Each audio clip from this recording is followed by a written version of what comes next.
So hi everyone, welcome to Sheroes in Architecture, and it's me, one of your hosts, Lisa Raynes, aka Danger Lady, and I'm here today with my co-host Sara. Hello everyone, this is Sara, aka Firecracker. Oh, this way. And I'm really excited to have you all here. This is the first event that we're organizing like this, and I've been full of adrenaline from the morning and full of excitement, and very happy to have everyone here now. We have great panelists, and are we ready to get started? I think so. Shall I just run through some housekeeping? Let's do that.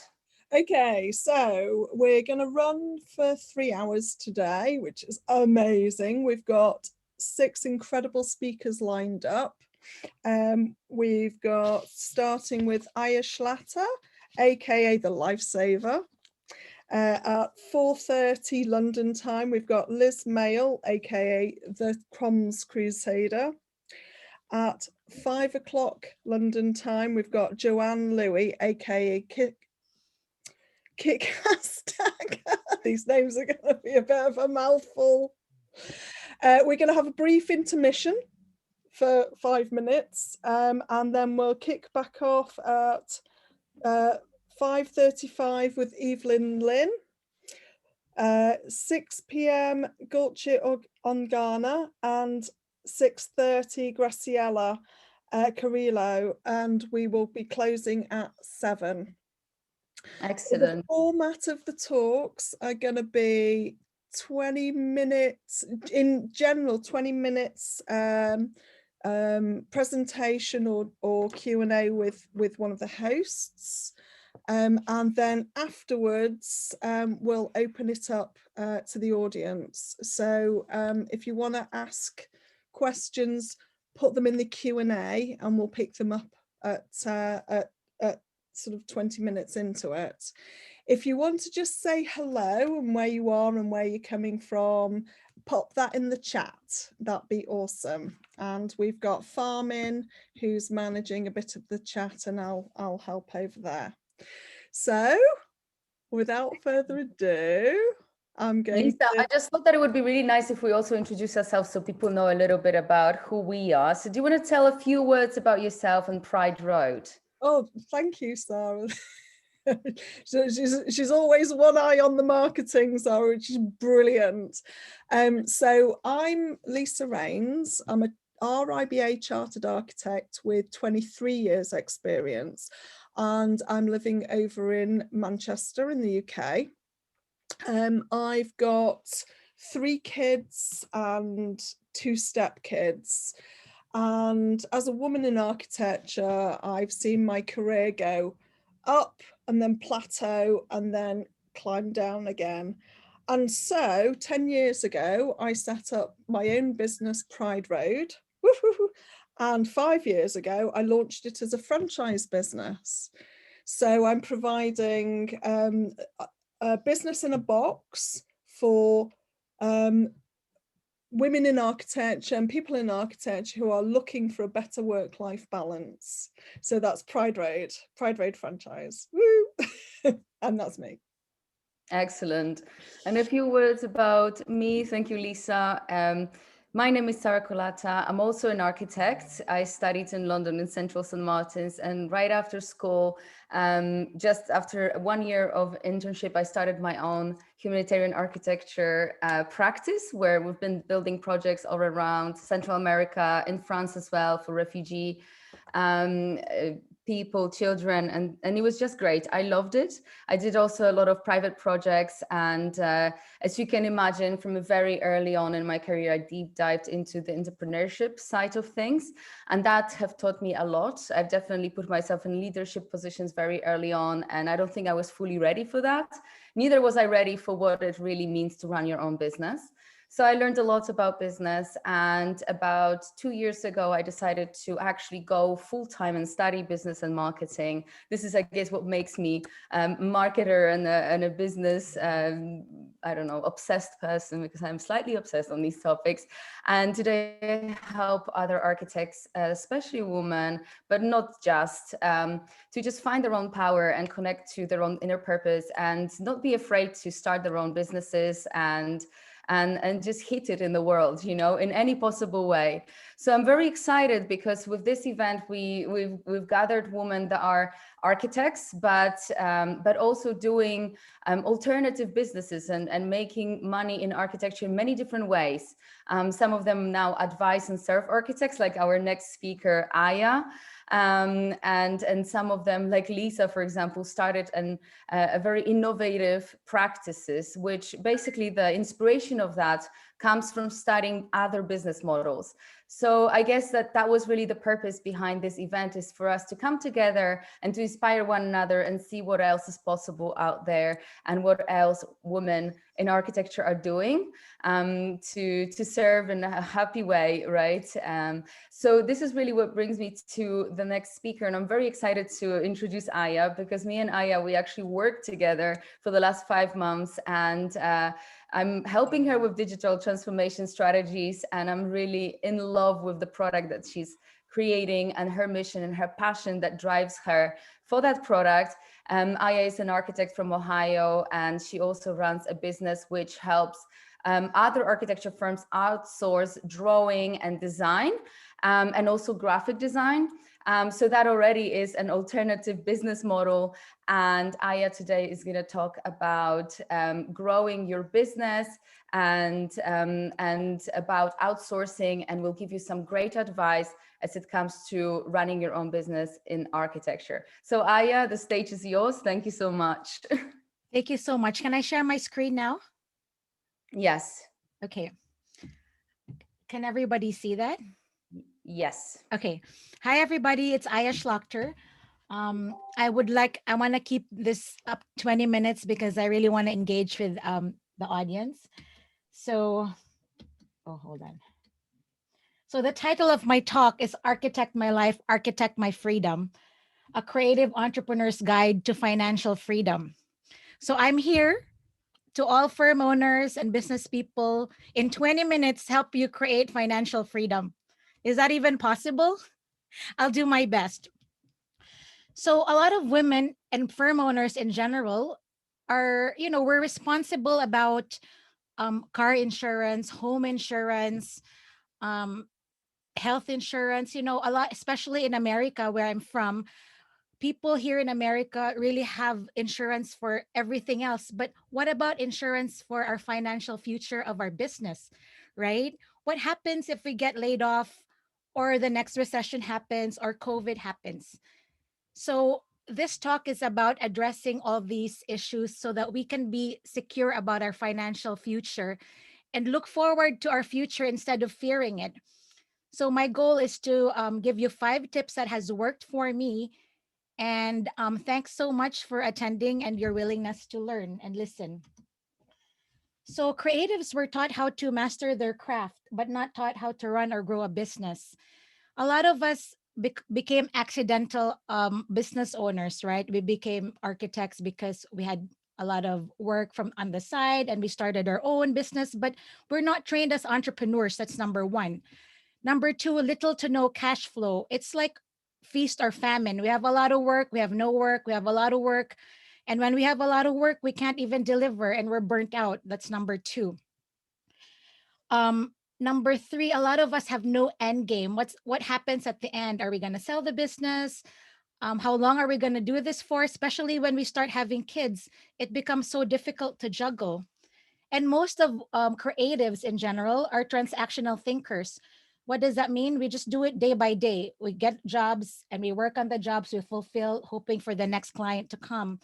But we don't have really long-term planning, right? So I'm very passionate about finance and entrepreneurship, but I want to tell you a little bit about myself.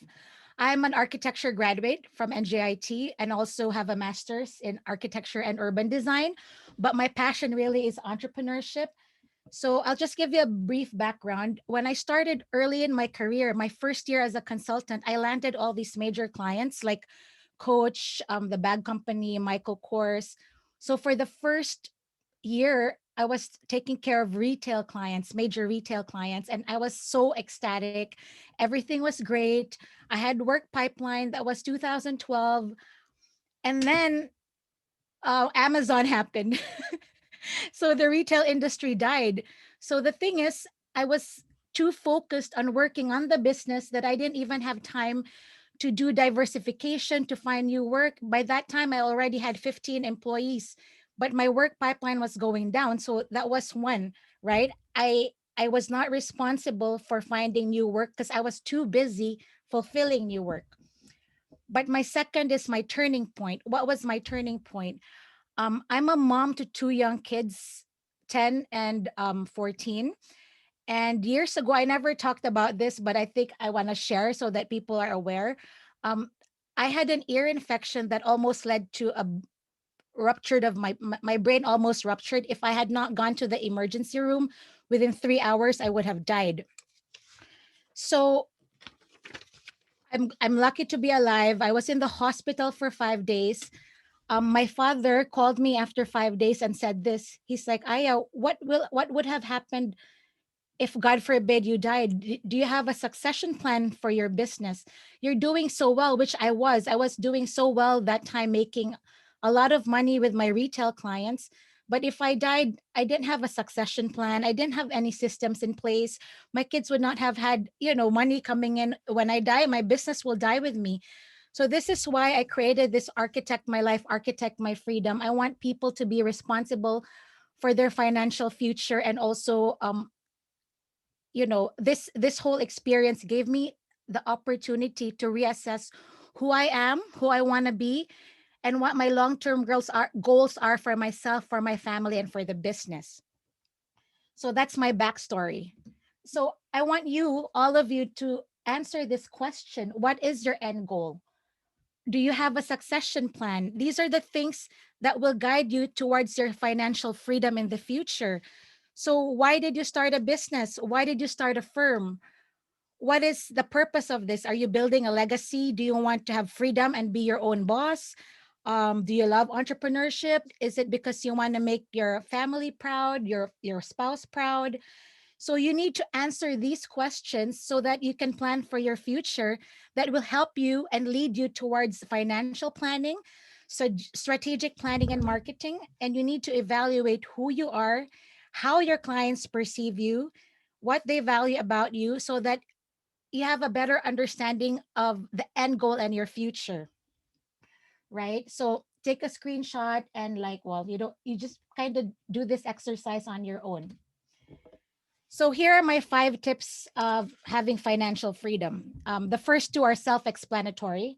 Number 1, live within your means. Don't buy a Mercedes Benz if you don't have any work coming in. You'll be surprised. A lot of Americans or people, especially here in the U.S., it's easy to get a credit card. So people are just irresponsible about money and become complacent about spending it, right? Number 2, invest and save wisely and consistently. This is how I was able to survive COVID. I have 25 employees, and I'm serving the retail and hospitality industry. When COVID hit, I had savings worth 6 months of operating expenses. So for firm owners, you need to save for a rainy day. Even if work is slow right now, you have to save a little bit every month, especially when a recession hits.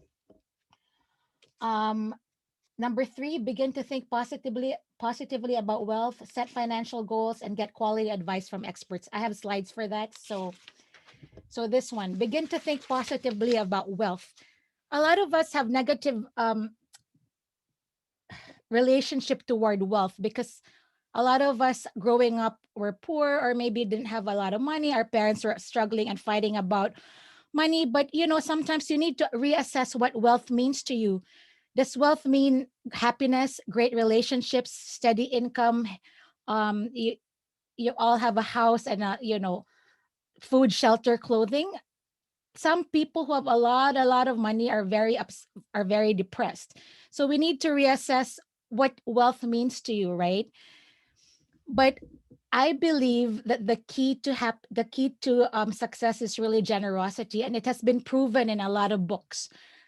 Um, if you give if you give with an open hand, you can receive. This is what my father has told me all the time. You know, you think of money as a gift. You give it and then you receive. If you have an open hand constantly, you can receive. But if you're close-fisted, you can never receive anything. I remember before, every time I got bills from my clients and consultants, I would stress out, right? I'm like, oh, I got to pay all the bills. But think about this. If you don't have bills to pay, it means you have no clients coming in or you have no work.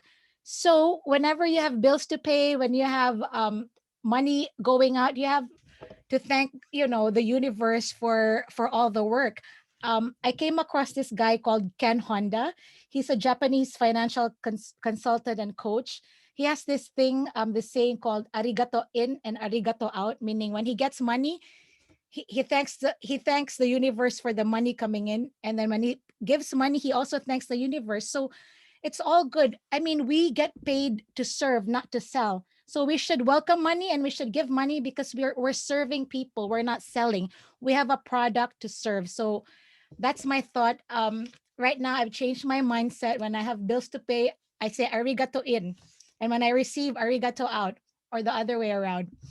So that's the third one. Think positively about money, and generosity is the key to success. When you give money, it means you'll be receiving more. Remember that. Next one, set financial goals and achieve them. So, and backward action planning. What does that mean? What I've been doing for the last 5 years, and every architect and firm owner should do this, you need to set goals, financial goals for your business, right? So let me give you an example. In the beginning of the year, in January, if you're a firm owner, you need to write down what you want to what you expect to make by end of the year. So let's say you want to make 100,000 more by end of the year. What you do is your backwards action plan. So if you want to make 100,000 more by end of the year, what do you have to do in Q1? Q1, you need to maybe start your ad campaign, start writing blogs, start networking. Q2, you need to meet more people, sponsor events, and then you put a number in Q2, 20,000. Just write it in your notebook, $20,000, right? For Q2. Again, you do all this in the beginning of the year. And then Q3, land 2 clients, that's 60,000. Just write this down, because if you don't have goals, I mean, if you don't have financial goals, we're just like, it doesn't make sense for a business not to have financial goals. But this is so common in a lot of creatives. We don't have goals. We're transactional. Clients come in, we have money, yay. But that shouldn't be the case. You need to write down how much you want at the end of the year and work backwards and say, by Q1, I'm going to make 20K from this income source, from Q2, Q3. I assure you guys that you will really get the money, because I've been doing this for the last 3 years, and every year I've put 30% increase and I've made it. But then obviously you need to work on your action plan. But the most important thing about this is finding an accountability partner or business partner.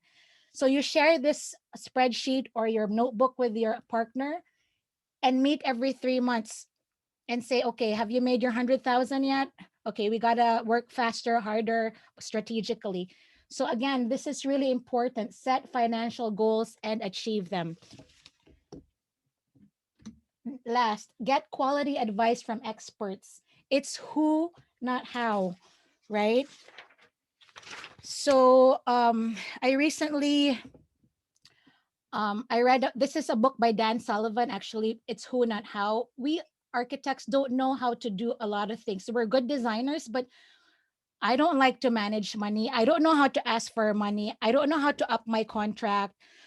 You know, if a client says, can you deliver tomorrow? I'll probably say yes, even though I can't. You know, we're very, especially women, it's easier for people to um, renegotiate our contracts or push our deadlines. But with this concept of who, not how, recently I hired a virtual CFO to help me assist with my books and finances. I didn't like that. I didn't like her looking at my finances, but it was necessary. You need to take care of your books. You don't want to have a lot of debt by the end of the year. So my financial virtual CFO helped me plan everything. She gave me like strategies on how much marketing I need to spend per year. An average is 8 to 12% of your gross income. So marketing is very important when you want to grow a business. For people who don't market and you want to grow your business, forget about it.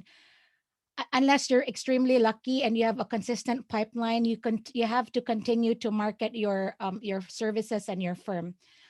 So other consultants in my team or mentors are, I have a virtual CFO. I have a business consultant, which is interesting. My business consultant is not an architect. My business consultant is a person who helps me find my blind spots. He's an investor, and he's an investor, an angel investor, and an expert in technology. Why do I hire somebody like that to help me? Because he knows what's going on in the stock market. He knows what's gonna crash in, what's up and coming. So don't have business consultants that are architects. Have people who know what's going on outside of the world of architecture. So you're ahead of the game. So my business consultant is an angel investor, and he's big on technology. I also have a business manager, which he's helped me really up my contracts, write my contracts. Again, these are not people who work full time. They're my consultants that can help me get my rates higher or negotiate contracts or renegotiate my pricing strategy, because I don't know how to do this. So I have people that help me support my business. A marketing strategist is also important, because if you don't know your strategy, you can never implement your marketing efforts. So that's really important. Again, who, not how. To build a successful financial business, you need to have mentors, friends, consultants in your team. So I have a case study about this who, not how, Bjarke Ingels group. I'm sure you know this, the case study. The big group. It's who, not how. In 2008, Ingels hired Sheila to be the CFO, the chief financial officer. They were actually struggling in 2008. They had 45 employees, but were kind of like still financially struggling to get paid. But when they hired when they hired Sheila, who has no architecture background, guys, which is why I love talking about her, because she has no architecture background, and yet she's a CEO of this company and a partner of this company. She managed to turn the company around.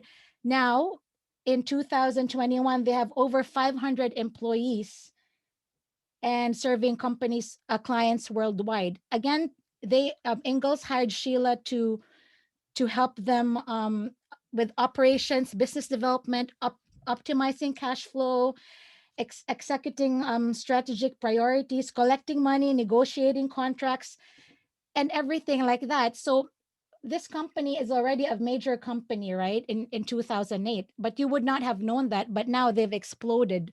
So Sheila is the reason why big became big. So speaking of big, I'm excited to announce that I've launched this product called Go Bigger and Better.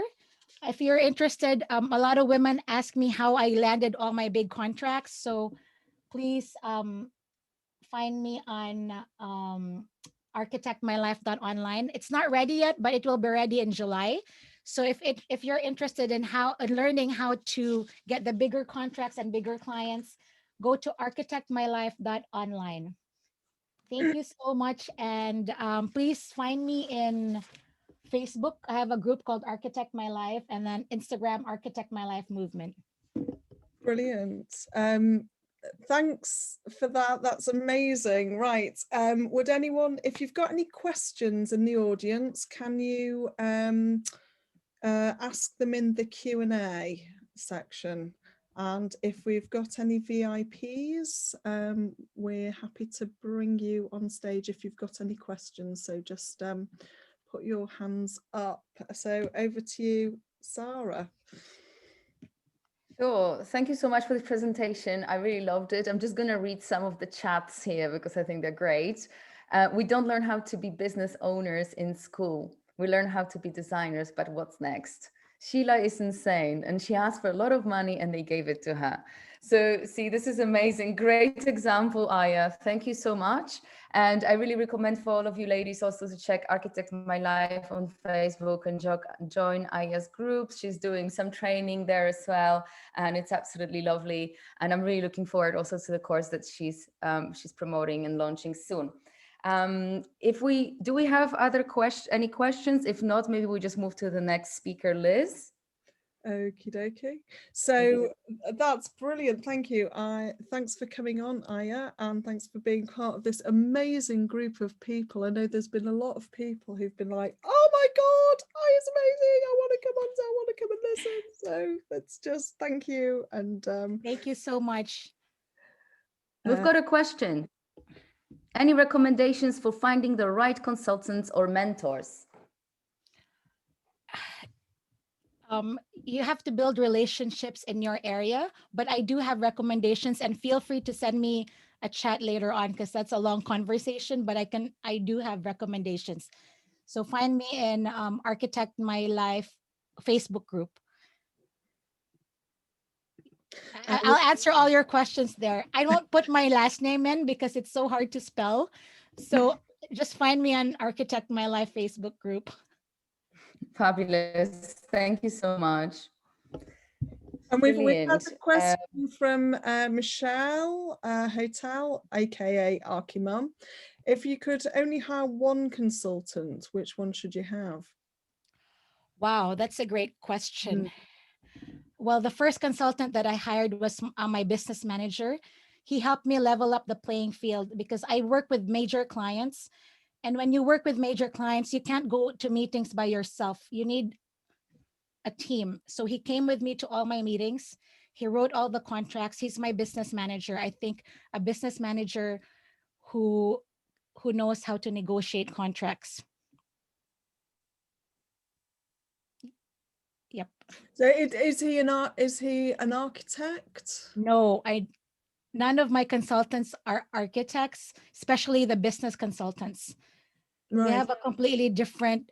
My consultant has been working in technology for 30 years. So yeah. So we've had a question from Elena. What drove you to become a business owner? And you're totally amazing at it. Thank you so much. When I was young, at 10 years old, I knew I was going to be a business owner, either selling cupcakes, having a dress shop. I really liked entrepreneurship, but because I was a creative, I wanted to be a fashion designer, but my father said, become an architect and then you can do fashion on the side. So entrepreneurship is my passion. Yeah. So we've had another question from Mani Farhadi. What if your consultants have competing interests and they're working with other architects? So my consultants have a non-disclosure. I mean, we do a non-compete. So my consultant normally does work for different. They don't have the same type of clientele. So that's but then if he wants to go to another state, that's fine, but we have a non-compete. But I can share with you all that if you ask me more in Architect My Life Facebook group. Okay. Anything else? Nothing coming through the Q&A. Let's just have a look at the, we've had lots of thank yous. Oops. And I think what we'll do is we'll say thank you very much, and I'm going to stop this recording and start again and welcome Liz to the stage. So bye, Aya. Thank you so much. Thank you, Aya. Bye.